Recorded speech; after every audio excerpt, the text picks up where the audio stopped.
So what's up? How you doing today? We're going to take a look at Bob Weir's chords on Ramble On Rose and the specific way he plays them on the Europe 72 version, but I'm sure he does this on a lot of the versions, but of course, he's always going to vary it up, so overall it's going to be different. So take everything with a grain of salt. But let's look at the unique kind of ways he plays some chords here, and it's a lot of the same stuff he does on other tunes as well. So let's dive into it. And of course, at the end, I got a practice backing track without his track and the charts, so you can just follow along and try it out yourself in a band kind of setting. So let's check it out. This song is in D. The intro is actually the first measure of the verse about 5 times or so, however long they probably vamp it. It's going to be a little different each time. But let's just jump right into the verse then, because that's the same thing. So he's playing D, right? So instead of just playing regular old D or playing a D like this, he's playing his D, at least on the Syrup 72 version, and of course, very often does this like this, where he's playing D, F sharp, D, and F sharp. So there's actually no A, and it's the root, the third, the root, and the third. So it's a little bit of an unusual shape and tough to get used to, like kind of using your pinky to bar down those 2 strings like that. And I bar down in a way that I come up and just mute this string too. So a little tricky to get that down. The first time I played this, I was like, oh, this is kind of a weird chord. But you keep playing it, you get used to it like anything.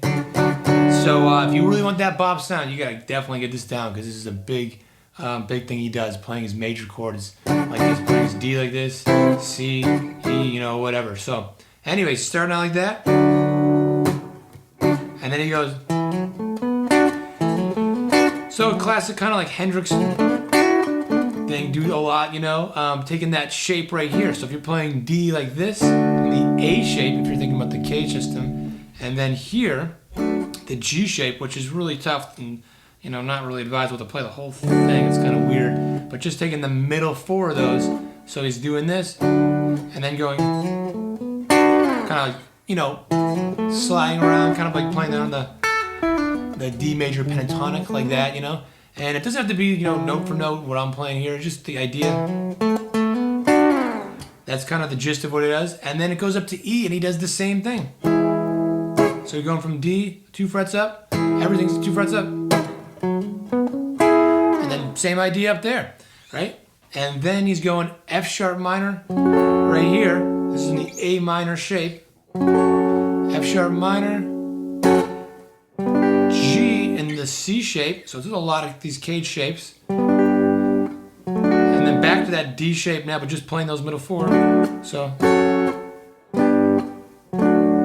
And then he hits that D again, to G, to A. And I should first say here though, there's a measure of 2/4 when it hits that D, G again. D, G. It's just 2 beats, so this is classic stuff in Dead songs where the measures are not always 4. They throw in these little measures of 2 or 3 or whatever. Or you could think of them as an extra measure of 6 if you want to combine the 2 and the 4, you know, whatever. But just 2 beats there, just that. And then to A, and then he's throwing on this note right here, an F sharp, which is the 6th, the major 6th of A. And you can just do however, you know, don't worry about getting it exactly the way it's written here or the way I'm doing it or the way he does it on the Europe 72 or anything. It's just, you know, a little embellishment note, so get used to just kind of playing it freely. But you can do that a lot of times. You're playing an A, this A shape. Just throw that thing in there. You know, nice little extra spice. So that's the verse. That's it. And then the chorus, the D, and then he's kind of just playing it this way, the A shape, but he's picking through it, kind of like that. And then G, that same C shape. And then getting to the E and the G shape there. So here's E and this, and then you can kind of keep picking through it, hit it, you know, whatever. And then G in that shape, D, and then A again. Back to the, and then back to the verse and all that stuff. And then the one other part, the bridge, goes to a B minor. But he's playing just the top 4 strings of it like this. And then throwing on the A right here, the 10th fret on the B string. Just another little embellishment. That would make it, technically a B minor 7, but we don't even need to know that or know what that is.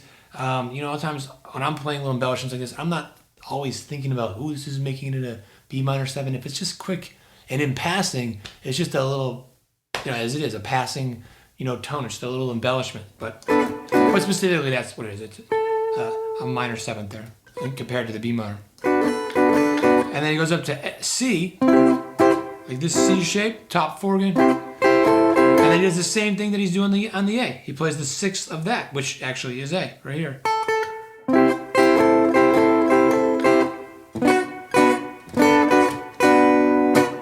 Back to the B minor, C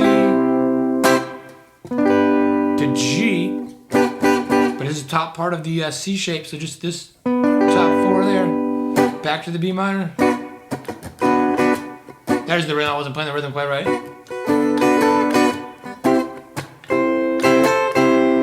And then the big explosion, the D in this shape, A,